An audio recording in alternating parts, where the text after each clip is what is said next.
Alright, so I got a TSR140 here, made by Thumpstar. For the ones that don't know, Thumpstar is a Australian engineered company, manufactured in China. They primarily, are focused in North America for pit bike racing, right? All that type of stuff. Thumpstar Canada, their main distributor is in Niagara, and they throw it out to everybody else in Ontario or Quebec or so on and so forth. Anyways, point being, it's a fairly new company in a way. It's been around for a few years now, but in this video, I want to tell you guys and show you guys my method of how to do an oil change on the TSR140. Alright, so underneath there's a skid plate with a hole where the drain bolt is. I'm going to use my 17mm socket here on my 3/8 drive to loosen that up. But some key points before we start: there's no oil filter like any Honda or Kawasaki bike or larger like 250 bikes, which is really nice, right? Very easy to drop the oil, drain it, and refill it with this machine. But with that being said, I would recommend doing oil changes a little bit more frequently.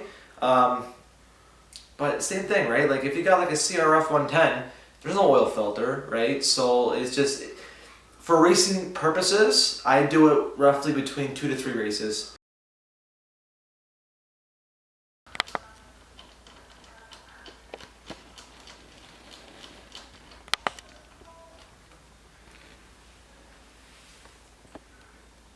All right, so underneath there you'll find, on the drain bolt here, you'll find a copper washer. I would recommend to change this if you can get it from your local Thumpstar dealer.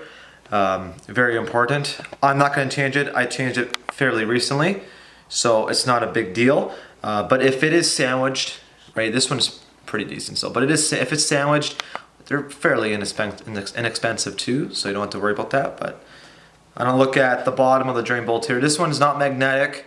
It is a stock bolt, but I always look here because the oil and the transmission is shared together. So with that being said, there's no transmission fluid. It's all one fill port. So there's no, like the clutch fibers, gets right up in there, right? So that's another reason why I say choose the oil more frequently.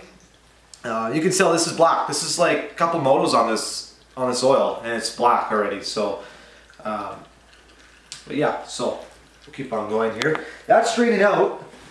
While that's straighting out, I figure I'm gonna do a little overview of what I did to this bike here, this 140. Like mentioned, Thumpstar has a large range of a line from trail bikes to race bikes, and even to full-size 250 trail bikes. But this 140 in particular did a few things. I threw an Iridium NGK plug for a higher output spark. I threw 2016 CRF 110 plastics, front and rear. The whole thing's got them off of Fortnite.ca, brand new. Well, a season old now, but got graphics from Skinna Designs. Breakaway levers, adjustable, breakaways and adjustable levers. Gold chain. Original tires still. That will be on the to-do list for this season. Get a nice fresh set of Dunlops. But other than that, that is pretty much it. It's pretty much stock otherwise. Which another neat thing too is behind this side shroud here, this number plate, this side number plate, the air filter's there. So 2 bolts, 1 and 2 down here, where is it, right here, and it comes off. Just like your modern Honda, right? Your newer Hondas. The newer Honda's 1 bolt, but this 2 bolt. Take those 2 bolts out, rip that panel off, and you're right there with the air filter. It's actually toolless to remove the air filter besides those 2 bolts. So carry your 10mm wrench with you, and you can pull that off on the side of a, in the pit somewhere, or even in a trail, right? So that's pretty much it. It's just draining a little bit now, but I also forgot to mention aftermarket shifter too. Little things like that, but also another essential must-have if you're gonna race this machine. The Thumpstar distributor does recommend down here on your shifter shaft, there is a CNC bracket here. And what it does is it removes 2 of the case bolts. It replaces them with longer machined bolts, Allen key bolts.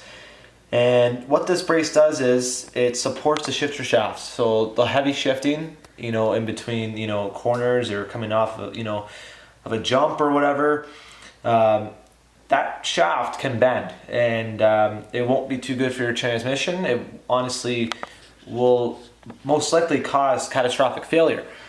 So if you are racing it, we do recommend here this brace here, and it does have a seal on there to protect water and stuff from actually seizing up, because it's an extender, right? It's like a collar. If water gets in there, it's going to seize up. But no, we have seals here.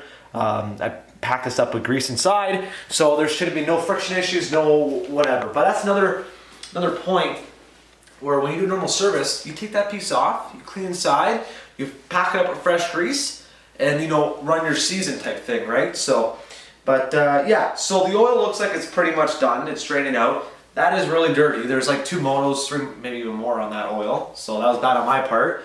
But I'm going to grab the drain bolt, basically just wipe it off of whatever's left over here, and tighten it up. So.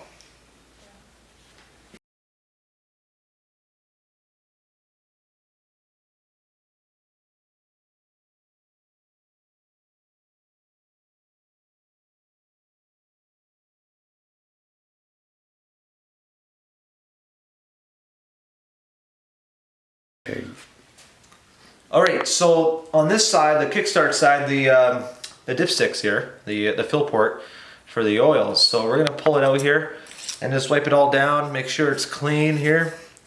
But since we are racing, or this is a race bike, we are racing the bike. We're doing, like I mentioned, we're doing oil changes more frequently. With that being said, we only run 750 milliliters in the engine. I'm gonna grab some Honda oil, which honestly any like 10W30 oil will work.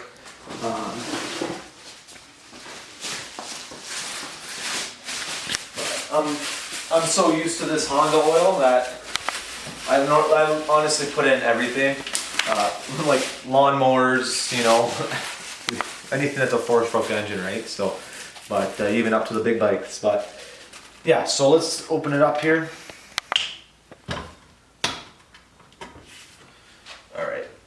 That white line over here is 750.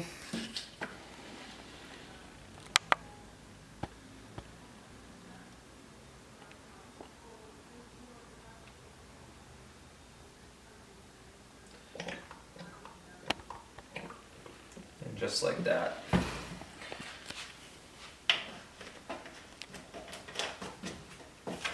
All right. All right, let's grab our funnel here. Clean it up from any debris. And let's dump all the oil in here. I'll let it sit here for a bit, make sure every drop gets out.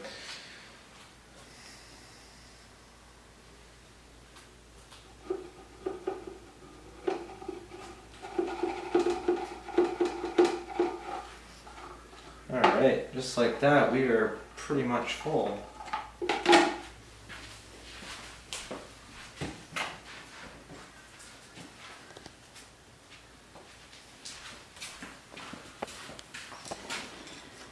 Alright, so now we're going to give the bike a start and go from there.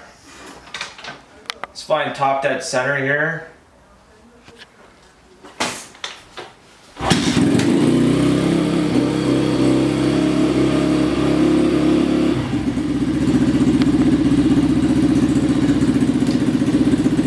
I normally let it idle for maybe 30-40 seconds and shut it down. We'll check that dipstick.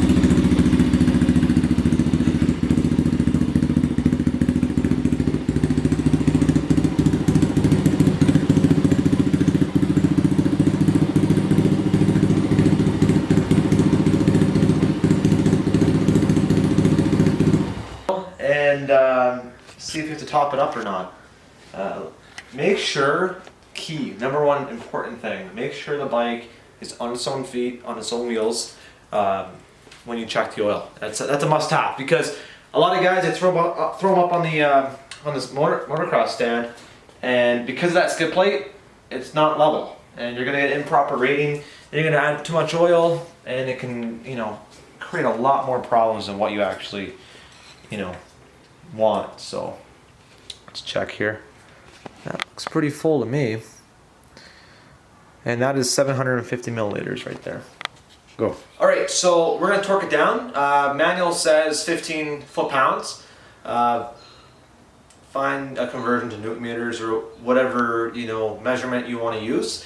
I'm gonna grab my 17 millimeter socket here, tighten up the drain bolt, and just hold it from the head here and just tap it down, and that's it.